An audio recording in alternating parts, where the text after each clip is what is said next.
أعوذ بالله من الشيطان الرجيم. بسم الله الرحمن الرحيم.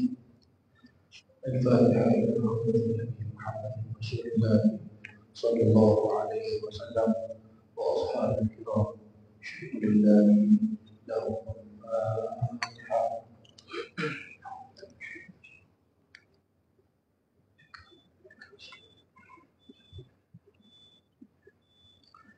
بسم الله الرحمن الرحيم. نريد التعلم والتعليم والتذكر والتذكير والنفع والانتفاع والإبادة والاستفادة والحث على التمسك بكتاب الله وسنة رسول الله صلى الله عليه وسلم والدعاء إلى الهدى والدلالة على الخير بابتغاء وجه الله وقربه وثوابه. اللهم صل على سيدنا محمد الفاتح لما أغلق والخاتم لما سبق ناصر الحق بالحق والهادي إلى صراط المستقيم وعلى آله حق قدره ومقداره العظيم. اللهم صل صلاة كاملة وسلم سلاما تاما على سيدنا محمد الذي تنحل به الأقدار وتنفرج به الكرام وتقضى به الحوائج وتنال به الرغائب وحسن الخواتيم ويستسقى الغمام بوجه الكريم وعلى آله وصحبه في كل لمحة ونفس عن كل معلوم لك. اللهم صل على سيدنا محمد طب القلوب ودوائها وعاملة الأبدان وشفائها ونور الأبصار وضيائها وعلى آله وصحبه وسلم. اللهم صل على سيدنا محمد نور الأنوار وسر الأسرار وترياق الأخيار ومفتاح باب اليسار سيدنا مولانا محمد المختار وآله الأطهار وأصحابه الأخيار عدد نعم الله وإبطاله. اللهم صل على سيدنا محمد نورك السامي ومددك الكامل واجمعني به في كل أطواره وعلى آله وصحبه يا نور. اللهم صل على سيدنا محمد مفتاح باب رحمة الله عمل ما في علم الله صلاة وسلاما دائمين بدوام ملك الله وعلى آله وصحبه ومن والاه ولا حول ولا قوة إلا بالله. Alhamdulillah, bersyukur kita kepada Allah Subhanahu wa Ta'ala, kita dapat berjumpa dalam keadaan sihat walafiat. Mudah-mudahan perjumpaan kita ini diberkati oleh Allah Subhanahu wa Ta'ala. Kita akan sambung pengajian kitab kita yang disebut dengan kitab Khuluquna, Akhlak Kami, yang disusun oleh Tuan Guru Al-Arif Billah Al-Hamid Al-Muslim Al-Alim Al-Allamah Al-Da'i Al-Allah Al-Habib Umar bin Muhammad bin Salim bin Habib Ibnu Syekh Abu Bakar bin Salim. Beliau Al-Habib Umar berjelaskan, Alhamdulillah Karim Mannan Qadim Al-Ihsan, segala puji bagi Allah Al-Karim yang maha mulia, Al-Mannan yang maha memberi nikmat, Qadim Al-Ihsan yang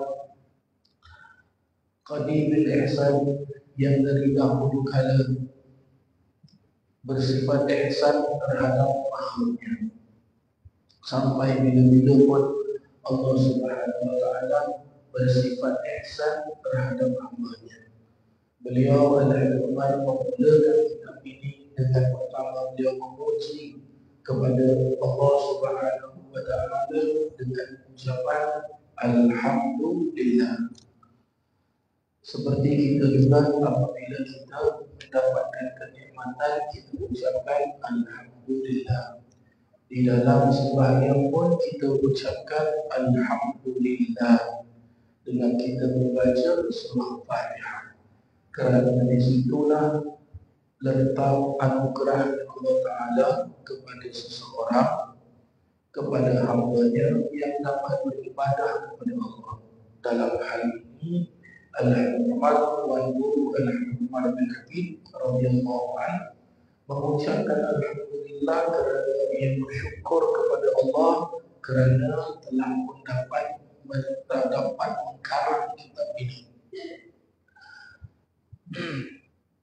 Dan setelah itu Al-Umar memperjelaskan, wa asyhadu an la ilaha illallah wahdahu la syarika lah, dan aku naik saksi bahwasanya tidak ada Tuhan kecuali Allah, dan tiada sekutu baginya.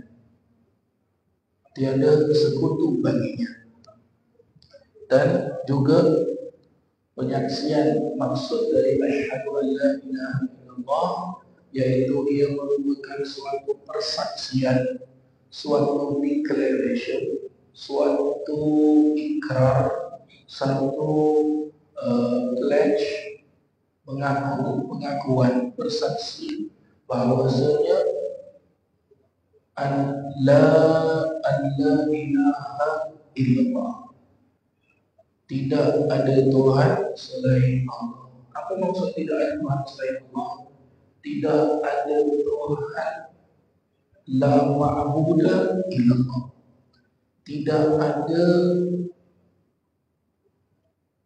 ada yang disembah kecuali Allah. La matluba illallah, tidak ada yang dituju, yang diharapkan kecuali Allah. La mawjuda illallah, tidak ada yang wujud, yang kekal kecuali Allah. Ini maksud la ilaha illallah. Pada hakikatnya alam ini, dunia ini, dia tidak bersifat kekal, tidak bersifat baqa, tetapi bersifat fana. Fana itu apa? Fana itu akan binasa. Jadi wujudnya Allah dengan wujudnya makhluk itu tidak sama. Wujudnya makhluk bagaimana? Wujudnya makhluk, awal makhluk itu tak ada, setelah itu ada, setelah itu tak ada. Tapi wujudnya Allah senantiasa ada dan kekal. Bagaimana wujudnya Allah itu ada? Di dalam ilmu tauhid diperjelaskan, buktinya wujudnya Allah ada alam ini. Berarti alam ini tidak wujud dengan sendirinya, ada yang menciptanya. Yang mencipta disebut Al-Khaliq, yang maha mencipta. Yang dicipta disebut Al-Makhluk, yang dicipta. Ini maksud wujudnya Allah Subhanahu wa ta'ala. Wahdahu la syarikalah. Wahdahu la syarikalah, dia tidak ada sekutu bagi Allah Subhanahu wa ta'ala. Maksudnya tidak ada sekutu bagi Allah Subhanahu wa ta'ala ialah seseorang hamba itu bersujud, menyembah hanya kepada Allah, bergantung hanya kepada Allah, dalam arti kata bertawakal kepada Allah, tidak bergantung kepada makhluk. Sebab itu kita lihat di dalam solat kita, apa kita ucapkan? Iyyaka na'budu wa iyyaka nasta'in. Kepada Engkau aku sembah dan kepada Engkau aku memohon pertolongan. Jadi ibadah kita, baik yang wajib ataupun yang sunnah, yang besar ataupun yang kecil. Ibadah wajib seperti solat lima waktu, puasa di bulan Ramadan, zakat, haji, tutup aurat, jaga halal dan haram, ini ibadah yang wajib. Ibadah yang besar memerlukan tenaga, memerlukan semangat, memerlukan kesehatan. Contoh seperti ibadah haji, perlu ada duit, perlu belajar, perlu kesehatan, ya, perlu segala-galanya. Jadi ibadah sekalian. Dan ibadah yang sunnah seperti apa kita buat, salah satunya yang sunnah adalah contoh seperti tadi, selesai daripada kita solat, kita berwirid, itu sunnah. Setelah itu kita solat sunat ba'diyah, itu sunnah. Ini ibadah yang kecil-kecil. Kesemua ibadah-ibadah ini sampai ibadah yang sedekah pun tahu, bersedekah pun ibadah juga. Ada kalanya sedekah itu dijadi wajib, yang disebut dengan zakat. Jadi kesemua ibadah, baik dia yang wajib ataupun yang sunnah, yang kecil ataupun yang besar, kesemuanya kita menetapkan harapan kita kepada Allah. Iyyaka na'budu, berarti kita melaksanakan ibadah tersebut hanya kerana Allah. Tak ada kerana selain Allah, tak ada. Selain Allah tak ada. Wa iyyaka nasta'in, dan kepada Engkau lah ya Allah kami memohon pertolongan. Kalau kita fikir-fikirkan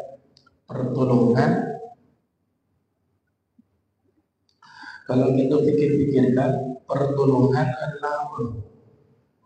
Selalu kita minta tolong. Minta tolong dengan siapa? Contoh, kita kalau sempit rezeki, tak ada duit, bang, boleh pinjam duit, minta tolong kan? Baik. Pada hakikatnya, apakah orang itu tolong kita atau Allah? Pada hakikatnya, Allah yang mengiradakan, mengkudratkan kepada dia untuk memberi kita pertolongan. Untuk memberi kita pertolongan, itu maksudnya. Jadi asyhadu an la ilaha illallah wahdahu la syarika lah adalah wajib seseorang itu hanya menyembah Allah dan tidak boleh menyekutukan Allah. Kalau orang itu bersekutukan Allah Ta'ala, menyekutukan Allah Ta'ala, maka ia telah melaksanakan suatu dosa yang sangat besar. Kerana Allah Subhanahu wa Ta'ala akan mengampunkan semua dosa hamba-Nya kecuali dosa syirik Allah Ta'ala. Dosa syirik Allah tak ampunkan. Macam mana nak dapat pengampunan Allah? Wajib taubat. Para ahli ulama jelaskan apa itu taubat. Taubat ar-ruju' ila Allah, yaitu kembali kepada Allah. Para ahli ulama dalam hal ini, Al-Imam An-Nawawi rahimahullah ta'ala memperjelaskan syarat orang taubat itu ada 3. Satu, dia niat Dia niat yang dia sungguh-sungguh taubat kepada Allah. Nombor dua, dia niat dia tidak akan ulang kembali perkara tersebut, perbuatan tersebut. Yang ketiga, dia benci ikrah dalam bahasa Arab. Ikrah, benci terhadap perkara tersebut. Ini syarat taubat. Dan kita mesti taubat. Kita nak solat, ambil wudu. Habis ambil wudu, baca doa. Itu doa wudu pada jemaah sekalian. Riwayat-riwayat hadis memperjelaskan itu doa wudu besar pahalanya ialah apabila seseorang itu membaca doa wudu. Satu, Allah selamatkan dirinya dari sifat munafik. Dua, Allah selamatkan dirinya dari perkara-perkara yang boleh mengkotorkan diri. Tiga, tidak ada satin, apa satin? Tidak ada penghalang antara dia dengan syurga. Empat, akan diseru oleh malaikat di hari kiamat, wahai orang-orang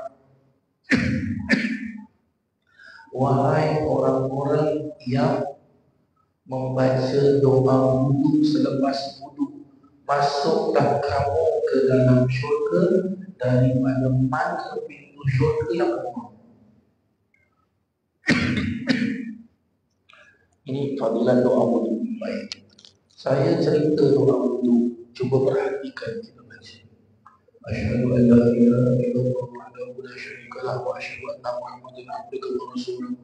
Allahumma ja'alna minat tawwabin waj'alna minal mutatahhirin waj'alna min ibadikas sholihin. Tengok, doa wudu kita minta tiga macam. Satu, kita minta tawwabin. Lagi satu, kita minta mutatahhirin.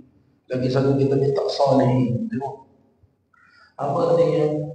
Allahumma ja'alna minat tawwabin. Ya Allah, jadikanlah aku dalam kelompok orang-orang yang bertaubat. Waj'alna minal mutatahhirin, jadikanlah aku daripada kelompok orang-orang yang bersih, suci. Bersih dari mana? Bersih pada hakikatnya, bersih mata, bersih telinga, bersih mulut, bersih tangan, bersih kaki, bersih perut, bersih kemaluan, bersih hati, bersih. Ini mutatahhir. Pada hakikatnya itu. Sebab itu ada sebagian dari para ulama seperti Imam Al-Ghazali rahimahullah ta'ala di dalam kitabnya Bidayatul Hidayah, beliau jelaskan tentang bab wudu. Biasanya apa kita tahu? Habis wudu baca doa, ini kita tahu. Bila nak wudu cuci tangan baca bismillahirrahmanirrahim. Nak cuci muka baca niat, betul tak?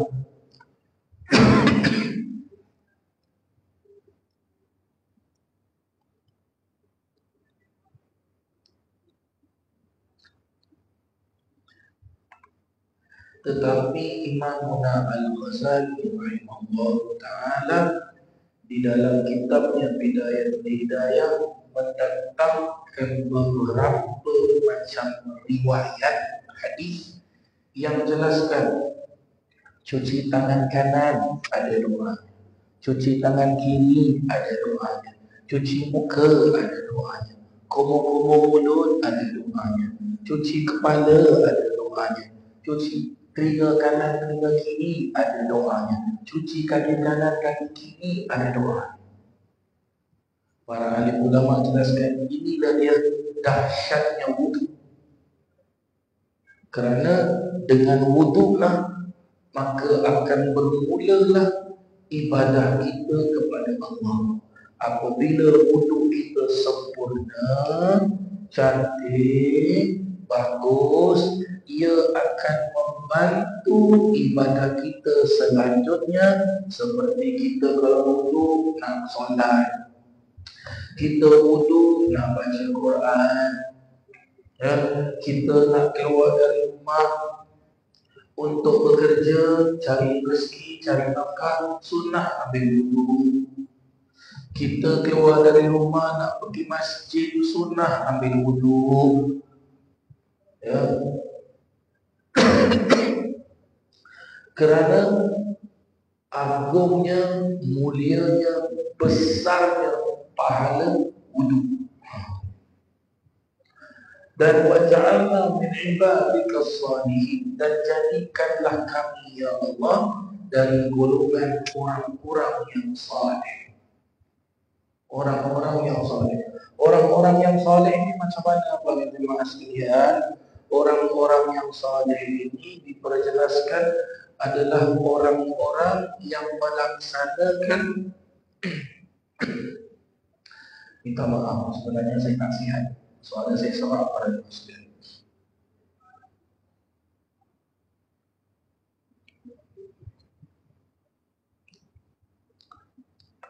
Yang dimaksud dengan saleh adalah orang-orang yang melaksanakan ketaatan kepada Allah. Baik itu ketaatan yang wajib dan juga ketaatan yang sunnah. Ini saleh. Dia jaga diri dia dari maksiat, dia jaga mulut dia dari percakapan yang tak bagus untuk dicakap, dia jaga pendengaran telinganya supaya dia tidak dengar perkara-perkara yang boleh kotorkan hati dia, dia jaga tangan dia supaya tidak menyentuh, tidak pegang, tidak gunakan tangan kepada benda-benda yang haram, dia jaga kakinya tidak berjalan kepada tempat-tempat yang boleh merosakkan imannya, dia jaga perut dia, makan, minum dia tu dia jaga agar supaya makan dan minumnya itu masuk ke dalam perut dengan benar-benar rezeki yang halal. Dia jaga kemaluan dia supaya dia tidak terjerumus di dalam lembah maksiat perzinahan. Dia jaga hati dia. Bagaimana hati dia? Senantiasa hatinya berzikir kepada Allah Subhanahu wa taala. Ni dia. Jadi kita mesti taubat. Tiap-tiap hari mesti taubat. Paling sikit taubat. Paling sikit habis sembahyang astaghfirullahaladzim alladzi la ilaha illa huwal hayyul qayyum wa atubu ilaih. Paling sikit 3 kali. Para alim ulama menjelaskan, kalau kamu mau keberkatan hidup, setiap hari istighfar kepada Allah 100 kali. Setiap hari baca Quran walaupun satu muka surat. Setiap hari baca selawat ke atas Rasulullah SAW 100 kali. Ini 3 amalan yang paling basic yang boleh selamatkan seseorang hidup di muka bumi Allah Ta'ala. Al-Quran perlu kita baca. Jangan sampai tak baca. Menjadi suatu kesalahan kita tinggal Al-Quran. Tak tahu baca Quran, belajar. Cari orang yang pandai baca Quran, minta dia ajar. Dia datang rumah kita ke, kita datang rumah dia ke, macam mana atur dia perkara yang baik. Mesti baca Quran. Jangan sampai tak baca Quran. Dan bila kita baca Quran, Allah suruh kita baca Quran, bagaimana? Allah suruh kita baca Quran, warattilil Qur'ana tartila, dan bacalah Al-Quran tersebut dengan satu persatu tartil. Jangan baca macam kereta, baca macam MRT. Tapi boleh tak kita baca cepat-cepat? Boleh. Dengan syarat awak dah mahir lah, awak dah expert. Macam mana tu Ustaz? Saya dengar orang baca Quran, dia hafalkan Quran, dia baca Bismillahirrahmanirrahim. Macam mana tu? Boleh ke tak boleh? Hukum tajwid dia bagaimana? Begini. Senang para jemaah sekalian, tak susah. Awak nak baca Quran cepat-cepat, awak kena mahir baca Quran, pandai baca Quran, tahu selok-belok dia, mana tebal, mana tipis, mana panjang, mana pendek, mana atas, bawah, depan, nanti, sapu semua kena tahu. Jadi macam mana kita nak kira, macam mana kita nak hukum tajwidnya? Kalau awak baca Quran dengan rentak seperti awak drive kereta masuk gear 1, maka tajwidnya gear 1. Kalau gear 2, gear 3, gear 3. Jadi kalau awak baca Quran, jadi hukum tajwid dia pun. Tapi kalau awak baca Quran, maka hukum tajwidnya pun. Nah, begitu caranya. Jadi tak salah kalau orang nak baca Bismillahirrahmanirrahim, alhamdulillahirabbil alamin, arrahmanirrahim, maliki yaumiddin, iyyaka na'budu wa iyyaka nasta'in, ihdinas siratal mustaqim, siratal ladzina an'amta 'alaihim ghairil maghdubi 'alaihim waladdallin. Amin. Boleh? Tak salah. Kalau nak baca alhamdulillahirabbil alamin, arrahmanirrahim, maliki yaumiddin, iyyaka na'budu wa iyyaka nasta'in, ihdinas siratal mustaqim, siratal ladzina an'amta 'alaihim ghairil maghdubi 'alaihim waladdallin. Amin. Boleh? Yang penting baca Quran, jangan tak baca Quran. Nabi jelas apa? Nawwiru buyutakum bitilawatil Quran. Cahayakanlah rumah kamu dengan bacaan Al-Quran. Banyak Ustaz Quran, Ustaz. Memang banyak, 30 juz, 114 surah. Memang banyak. Tapi dalam tempoh 1 bulan ada 30 hari. Satu hari awak baca 1 juz, maka 30 hari khatam. Satu hari awak baca separuh juz, maka 60 hari khatam. Satu hari awak baca suku juz, maka selama 90 hari khatam. Susah senang? Senang. Tinggal nak baca ke tak? Ya, pada pertemuan kita yang awal 2 minggu yang lalu, saya dah kupas tentang Quran. Itulah sedikit sebanyak asyhadu an la ilaha illallah wahdahu la syarika lahu wa asyhadu syahadatan 'abdan adghana rububiyyati lahu sidqan. Yang mana persaksian tersebut, Tuan Guru Al-Hakmah mengatakan, persaksian seorang hamba yang menyerahkan diri dengan benar kepada sifat Tuhannya, sifat ketuhanan baginya, dan benar-benar berbangga dengan perhambaan kepadanya. Itu maksud asyhadu an la ilaha illallah. Berarti apa? Kita mengaku tidak ada Tuhan selain Allah. Kita mengaku tidak ada yang kita minta, tidak ada yang kita tuju, tidak ada yang kita sujud, tidak ada yang wujud kecuali Allah. Berarti kita serahkan diri kita pada Allah. Serahkan diri kita pada Allah. Kita cuma dituntut, diwajibkan oleh Allah untuk taat, patuh dan sembah Allah. Selesai. Tak ada banyak cakap lagi. Jadi apabila seseorang itu sudah sembah, patuh, taat kepada Allah Ta'ala, Allah yang memelihara, Allah jamin rezeki dia, Allah yang selamatkan dia. Sekali. Ini asyhadu an la ilaha illallah wa asyhadu anna sayyidana wa nabiyyana wa 'azimana Muhammadan Rasulullah sahibul khalqil 'azim wan nahjil qawim wa siratal mustaqim. Dan aku bersaksi bahawasanya Sayyiduna, apa arti Sayyiduna? Ketua kami, penghulu kami, pemimpin kami. Apa lagi? Kalau dalam negara, presiden kami, Perdana Menteri kami. Kalau dalam kerajaan, sultan kami, raja kami.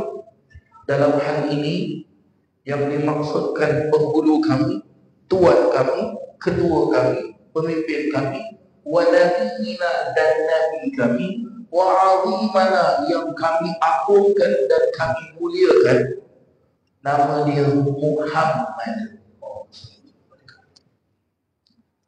Nama dia Muhammad. Kenapa disebut Nabi Muhammad Sayyiduna, pemimpin kami? Kenapa disebut Nabi Yuna? Kenapa disebut Azimana? Kenapa? Apa pasal?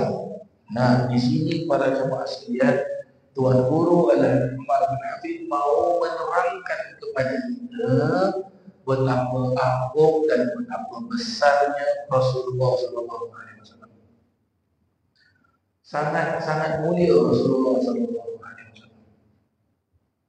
Kalau kita nak cakap tentang Rasulullah SAW, salah satu daripada beberapa penjelasan tentang Rasulullah SAW, satu adalah Allah Subhanahu wa Ta'ala puji Rasulullah dengan apa? Allah sebut wa innaka la ala khuluqin 'azim. Dan sesungguhnya engkau, wahai Muhammad, memiliki akhlak, budi pekerti, sopan santun, tata krama azim, yang sangat agung, mulia. Berarti apa para jemaah sekalian? Nabi sallallahu alaihi wasallam adalah nabi yang paling besar, paling mulia, paling agung. Tak ada nabi lain yang lebih besar dari Nabi sallallahu alaihi wasallam. Tak ada para jemaah. Ya. Tak ada seorang nabi, seorang rasul yang lebih besar dari Nabi sallallahu alaihi wasallam. Itu satu, Allah puji Nabi. Yang kedua para jemaah sekalian, Allah sebut lagi wa ma arsalnaka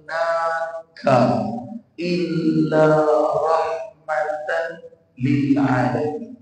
Dan tidaklah aku utus engkau wahai Muhammad, Allahumma salli wa sallim alaihi, kecuali menjadi rahmat untuk sekalian alam. Menjadi rahmat bagaimana para jemaah sekalian?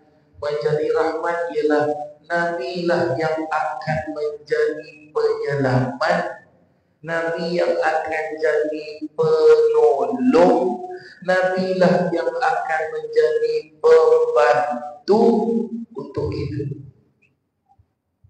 Untuk kita. Bukan Allah ke tolong kita.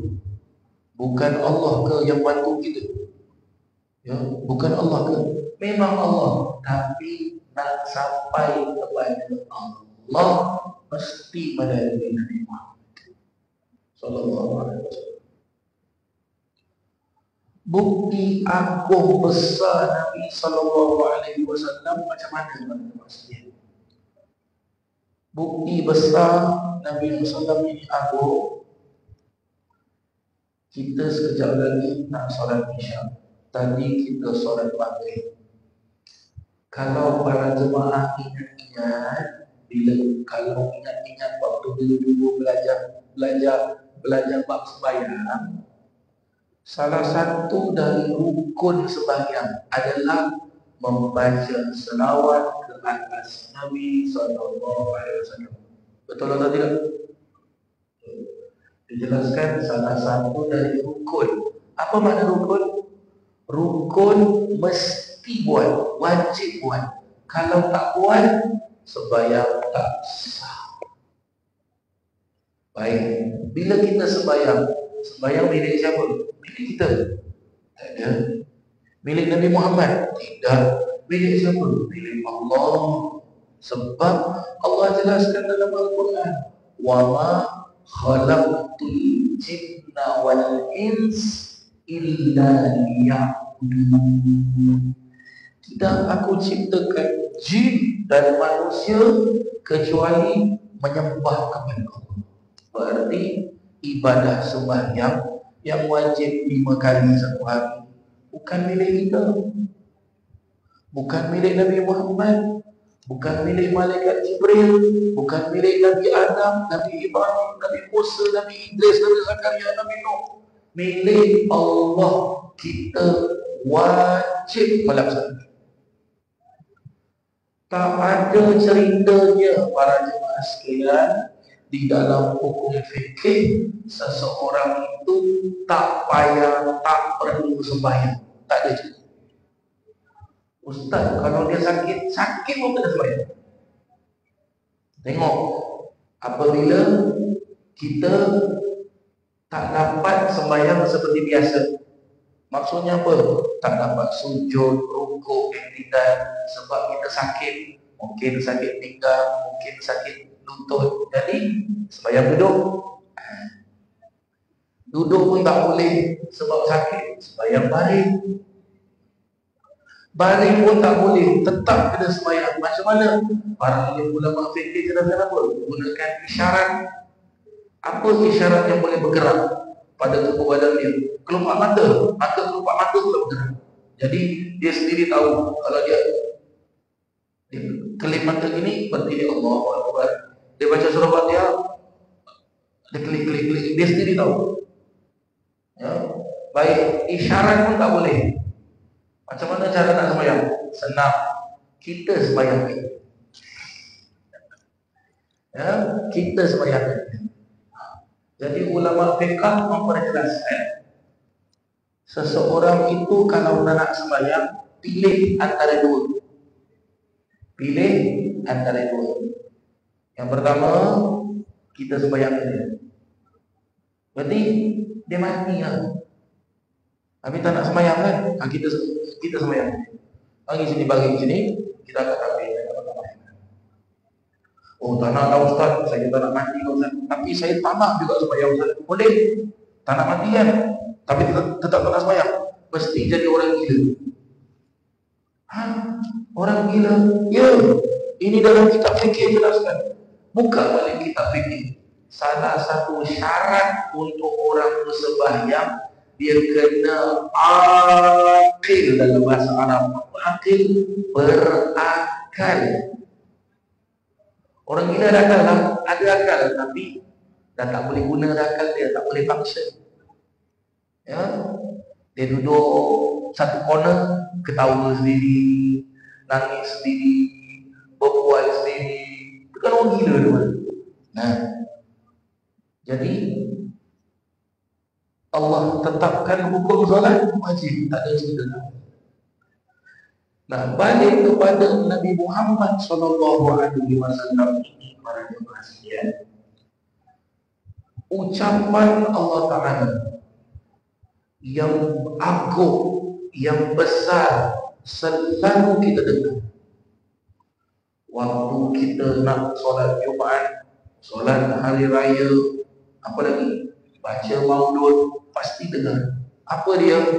Innallaha wa malaikatahu yusalluna 'alan nabi ya ayyuhalladzina amanu sallu 'alaihi wa sallimu taslima. Allahumma shalli wa sallim wa barik 'alaihi. Ini ayat Al-Quran dalam surah Al-Ahzab yang Allah turunkan kepada Nabi SAW pada bulan Sya'ban. Ada jelaskan pada nisfu Sya'ban, separuh bulan Sya'ban. Mari kita tafsirkan.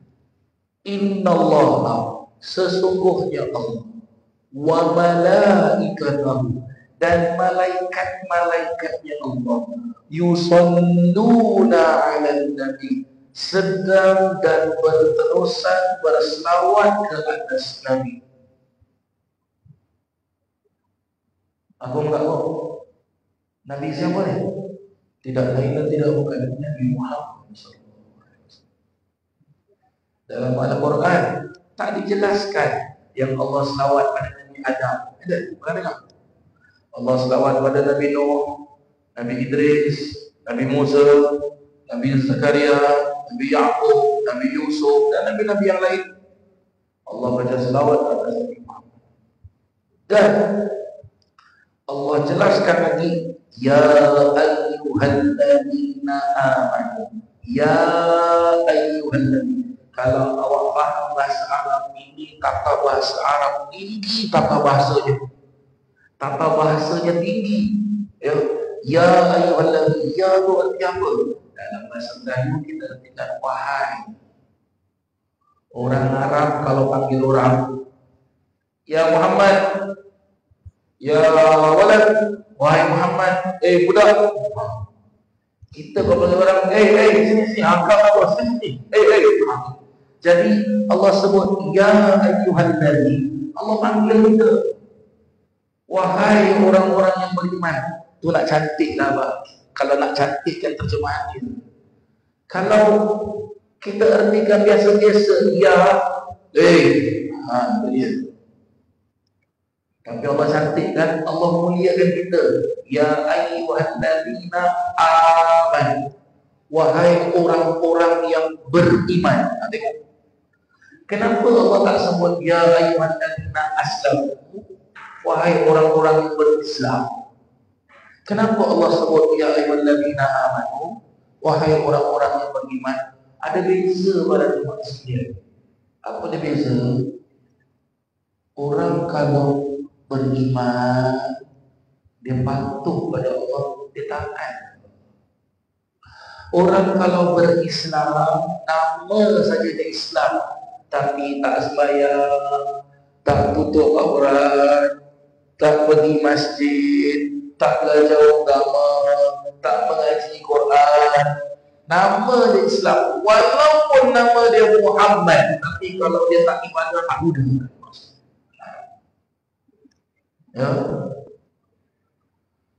Ya ayyuhalladzina amanu, wahai sekalian orang-orang yang beriman, sallu, berselawatlah kamu. Ya ayyuhalladzina amanu sallu alaihi wa sallimu taslima, berselawatlah kamu ke atasnya, wa sallimu taslima, dan bersalam sejahtera ke atasnya. Dengan ayat ini menunjukkan kepada kita betapa agung, betapa besar, betapa hebat Nabi Muhammad SAW. Dan dengan ayat ini juga para alim ulama berpendapat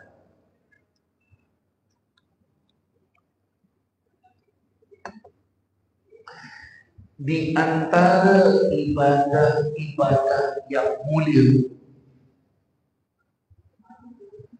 adalah berselawat ke atas Nabi sallallahu alaihi wasallam. Kenapa selawat ke atas Nabi sallallahu alaihi wasallam ibadah yang mulia? Saya kasih contoh. Kita nak solat ni, sekejap lagi kita nak solat isyak, berapa minit kita masuk isyak. Apa syarat-syaratnya nak solat isyak? Pertama, kena tunggu waktu masuk. Kalau waktu tak masuk, boleh tak kita solat isyak? Waktu tak masuk, boleh tak kita solat maghrib, zuhur, asar? Boleh. Subuh, boleh? Tak boleh. Mesti solat setelah masuk waktu. Satu. Nombor dua, mesti solat pada waktunya. Boleh tak azan isyak kejap lagi ni, tapi nanti kita sembahyang subuh? Boleh tak boleh? Boleh. Lagi satu, bagaimana? Masuk waktu terus sembahyang ke? Tak. Ambil wudu dulu. Macam-macam kau syarat dia. Wudu pula, kena ambil wudu dengan apa? Air. Air macam mana? Hukum fikih jelaskan. Air mutlak. Boleh tak ambil wudu dengan air Coca-Cola? Air bandung? Air sirap? Air teh kopi? Tak boleh. Walaupun tu air suci, dia bukan air najis, tapi dia bukan air mutlak. Satu. Nombor dua, dah ambil wuduk. Wuduk pun ada syarat-syarat, ada rukun-rukunnya juga. Dah ambil wuduk, apa buat? Tengok bila kita nak sembahyang, badan kita bersih, bau, mandi. Dah mandi, dah apa, dah wangi badan, kita pakai baju. Baju kita tengok, ada najis tak? Tak ada najis. Kalau ada najis, tak boleh pakai. Setelah itu tutup aurat kita juga.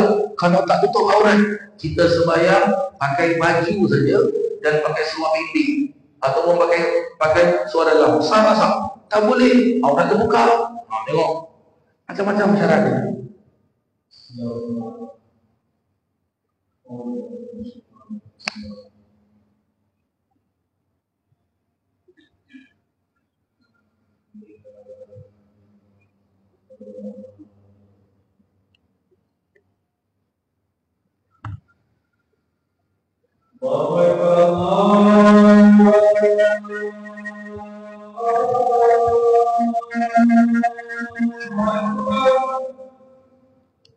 Allahu Akbar, Allahu Akbar. Allahu Akbar.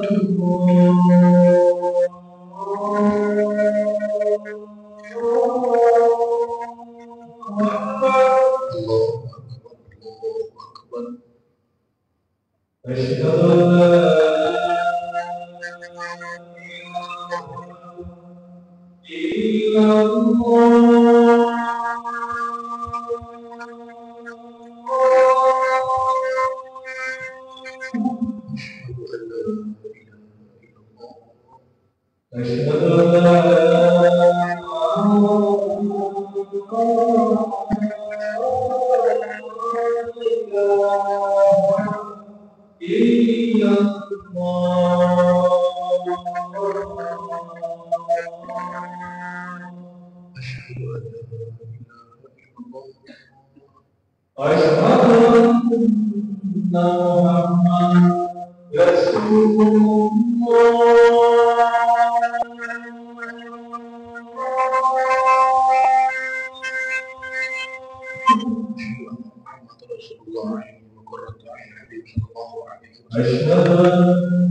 اللهم رب هذه الدعوة التامة والصلاة القائمة آت سيدنا محمد الوسيلة والفضيلة والشرف والمنزلة العالية الرفيعة وبعد المقام محمود الذي وعدت إنك لا تخلف الميعاد.